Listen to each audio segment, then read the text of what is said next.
Aí levaram para mim com 40 mil assinaturas. Eu apresentei o projeto e depois fui relator, dei o relator como positivo, né? Concordando com a ideia. Depois tive que apresentar também no plenário. Falta o plenário do Senado votar esse importante tema.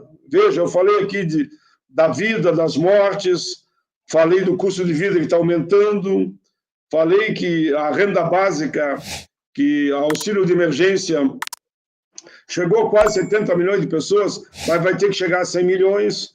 E os aposentados, eles estão ajudando filho, neto, vizinho, enfim, eles cuidavam mais de em torno de 10 milhões de pessoas. Cuidavam, porque eles são 35 milhões, né? Agora, com a pandemia, dobrou o número de dependentes deles, já foi para 20 milhões devido ao desemprego e à miséria, tanto no emprego informal como no formal, né? Que aumentou o desemprego formal e aumentou o informal também. Então, hoje, eles têm que dar conta praticamente de 20 milhões de pessoas.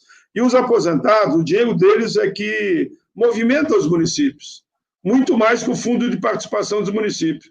70% dos municípios brasileiros dependem do dinheiro do aposentado. Então, tu veja, se nós conseguíssemos aprovar esse projeto, nós teríamos 35 milhões de pessoas que iam receber o 13º no fim do ano. É um dinheiro que ia entrar para rodar a economia. Se roda a economia, alguém compra, alguém vende, alguém produz, consequentemente todos ganham, né? Gera, inclusive, emprego com a própria mercadoria que vai saindo. Por isso que eu fiquei muito entusiasmado com a ideia.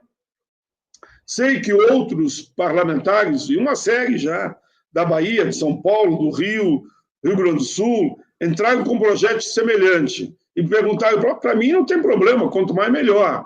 Eu peço a pense em todo ao nosso, que é o mais antigo, e vamos aprovar rapidamente, se for possível.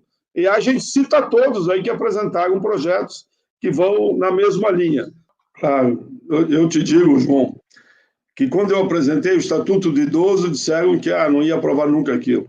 Aprovei o Estatuto do Idoso, aprovei o Estatuto de Pessoa com Deficiência, aprovei da Igualdade Racial e Social, fui relator e aprovei o Estatuto da Juventude, a política de salário mínimo, que eu falei já aqui, também foi uma construção que eu fui fazendo com o tempo. Fiz até greve de fome, mas aprovei. Chegou um dia que aprovou.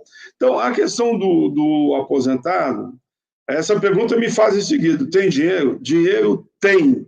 Dinheiro não falta. Por quê? Em primeiro lugar, nós aprovamos, o Supremo Tribunal já tinha dito que o governo podia emitir moeda. Nós temos uma época de guerra. Nós estamos enfrentando o chamado inimigo invisível, que é o Covid-19, né? Então, é o estado de guerra. Em estado de guerra, primeiro a Justiça autorizou, o Congresso tinha autorizado já, mas assim mesmo o governo pediu, nós aprovamos a PEC número 10, que garante ao governo fazer esse investimento, porque em estado de guerra o nosso povo não pode morrer de fome e ficar mais, digamos, mais fragilizado mediante a pandemia. O termo é esse. Ficar mais fragilizado ainda mediante a pandemia, tem que comprar remédio, comprar vitamina, o desemprego campeando, todo mundo tem que ficar em casa, como é que faz, né? Então, o Congresso já aprovou muita coisa. E tudo aquilo que chegou na sociedade, de cada 10 propostas, 9 é do projeto, né, do Congresso. Por exemplo, a ajuda emergencial. O governo mandou, o governo também fez a sua parte, não estou aqui fazendo crítica, algum negócio. Não é fazer crítica, é ser propositivo, né? Enfim, aprovamos R$600 a 1.200, foi para a sociedade, contemplou já 75 milhões, eu sei que vai ultrapassar de 100 milhões, se for a risco tudo isso que aconteceu.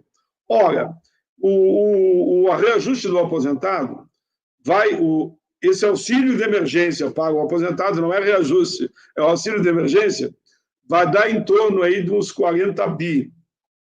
Tranquilamente, tudo que nós aprovamos e pensamos ainda em aprovar para combater a pandemia, vai passar de trilhões. Então, na proporção do que vai ser, só para os bancos já foi liberado 1,2 trilhão.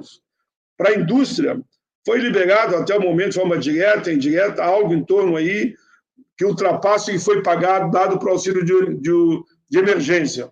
Então, 40 bi. E como o dinheiro retorna inclusive, via tributos para o próprio Estado, com certeza esse é o dinheiro mais bem aplicado, melhora a qualidade de vida do povo, vai permitir que o nosso idoso, o nosso aposentado, passe um Natal melhor, Natal, primeiro do ano, a gente reúne os familiares, e nós sabemos que é gasto, né? E a maioria ganha